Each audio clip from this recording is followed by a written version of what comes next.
from the band Blind Melon. just pass my mind for 1 second.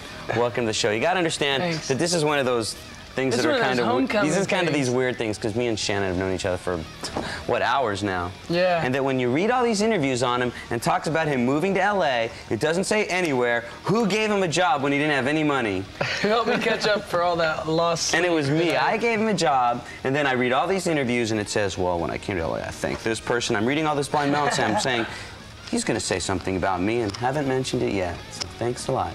So instead, while you've been on the road, I've been telling everybody out there all the different names that your band was supposed to be. Brown Cow. Brown Cow, I mentioned that one. What were some of the other ones? Naked Pilgrims.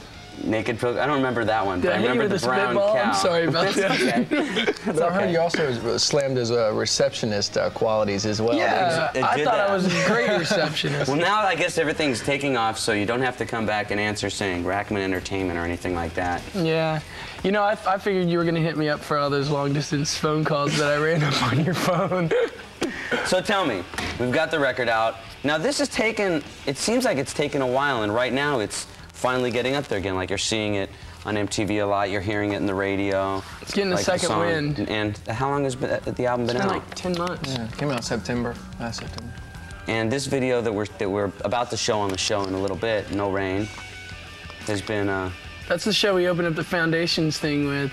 How long ago was that? It was a long time ago. That was the awards, the Foundations that was before the awards. record was out. Then we opened up like Sepultura or something like that. Like the guys from Pantera and Sepultura were ripped out of their minds sitting in the front row, and we came out and played No Rain. I thought doing your wacky hippie music. I thought I don't know, fish out of water.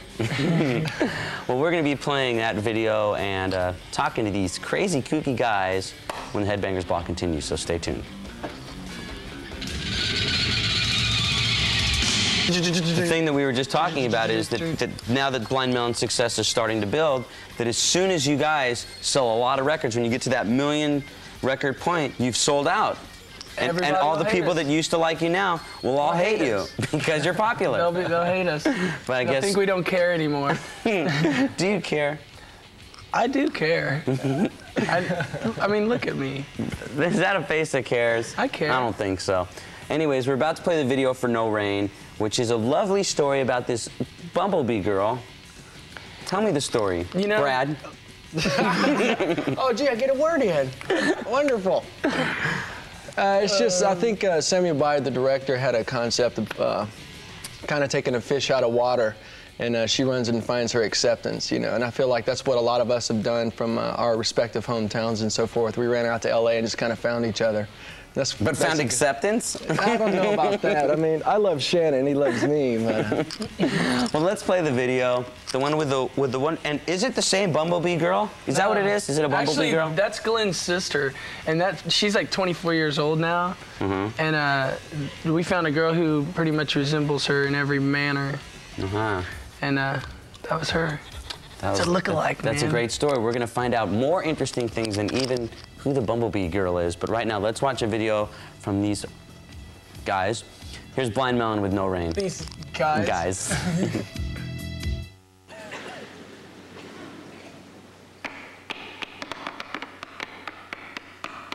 Time to talk here. Back here with the guys in Blind Melon. And talk about the record for a little bit. It's got its second wind. Yes. And did you ever lose We're faith? Staying busy. We got the Soundgarden Neil Young tour. Now you're a big. Now I know that you are a big Neil Young fan. He hated Neil Young. I always played it in it. I'm sorry, I can't deny it. I'd always have to. Anyone hate Neil Young? I don't know. I can't say certain bands that I don't like because I once said that I wasn't a huge fan of the band Rush. And I think that their musicianship is great. I think that there's a place to play some of their videos on our show even, because I know there's a lot of Rush fans, but kids just damn me for it. So now, because you said that, I'll have everybody writing me saying, you're not a big Neil Young fan? Exactly. But I know that you are a big Neil Young fan, and you get the opportunity to go out. Too. I mean, we went out with Soundgarden before, and to go out with, they were our first tour ever. Boy, what a way to Now, here's another thing. I remember looking at your itinerary of some of the dates when you were doing a club tour, and I've never in my day seen a schedule that was tougher. I mean, you were playing like in 30 days, you would have like 29 shows. It was like 6 days on, 1 day off. That lasted for about 2 months, and then. And how long was it supposed to last? We took an unexpected break in Mississippi from crashing my mom's pad for a few weeks. And But you have had the opportunity to play a lot of shows across America, right? Yeah, we're doing. This is like our 6th leg of this on this album, and 5 of the legs were spent going around the States. So, and we're doing right now. We're doing a club tour down the East Coast and as far west as Dallas, Texas, and then we're hooking up with the Neil Young Soundgarden tour in Minneapolis, and then it's going up to like Detroit and to New York, and I think we're playing Jones Beach. Great. I'm not sure what the date of it is. We're going to come back and we're going to talk to the guys in Blind Melon when the Headbangers Ball comes back to you.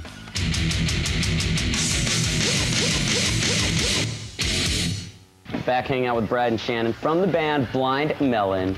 And there's a lot of things I could be bringing up, like your home video collection, the trouble that we got into in Vegas. But instead, we'll go to things like the record. The grand opening of the Cat House in Phoenix, Arizona.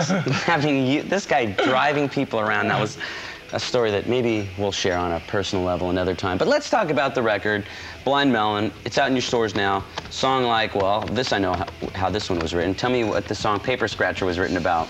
It's about this this old homeless guy that I used to see every day walking up to your office, and every day I'd pass him, and he would always take these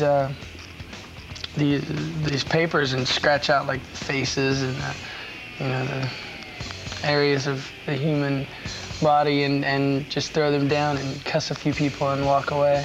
This is Hollywood and Highland. That stuff happened all the time. You Yeah, didn't write a thing about the guy with the beard and the guys- barrettes and all the lipstick on his face? No songs about that guy? Yeah, there's definitely a variety of people to see there. Now, you've been out on the road with all sorts of bands. You got to play some shows with Guns. You're about to go out with Neil Young. Is there a crowd that you think would be the ultimate Blind Melon crowd to play for?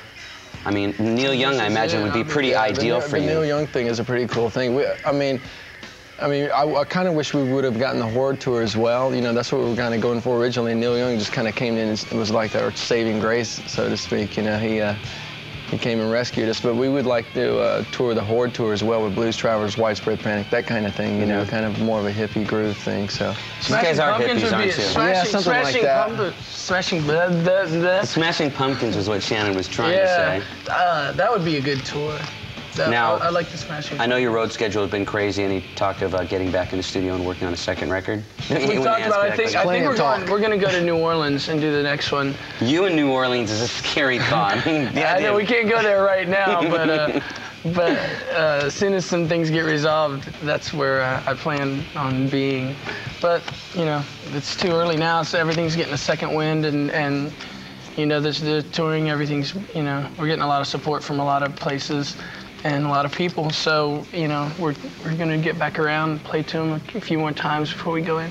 We're playing some new stuff now, and you know, just to kind of rather than keep us on some kind of tight schedule where they go, all right, go make a record. You have a month, go write. So eventually, you'll go in the studio, make a new record. In the meantime, Blind Melon is out with Neil Young, a show that they're very happy about. Thanks for stopping by again, and maybe when you're out on the road, I'll tell all you people more stories that Shannon doesn't want me to tell you right now. Here's a video that is fake. Monster Magnet is going to be stopping by in just a little bit, and what these guys are doing in the background, we just decided that we're going to have the bands that come on our show sign that big wall. And I don't know why we didn't do it when we had all the big bands coming down here, but now we've got Blind Melon, so I guess we can, like, we'll start like down here and then work our way up to the big band. So we started with Blind Melon, and then we'll get the big bands to come down and sign our back wall. We're the bottom of the heap.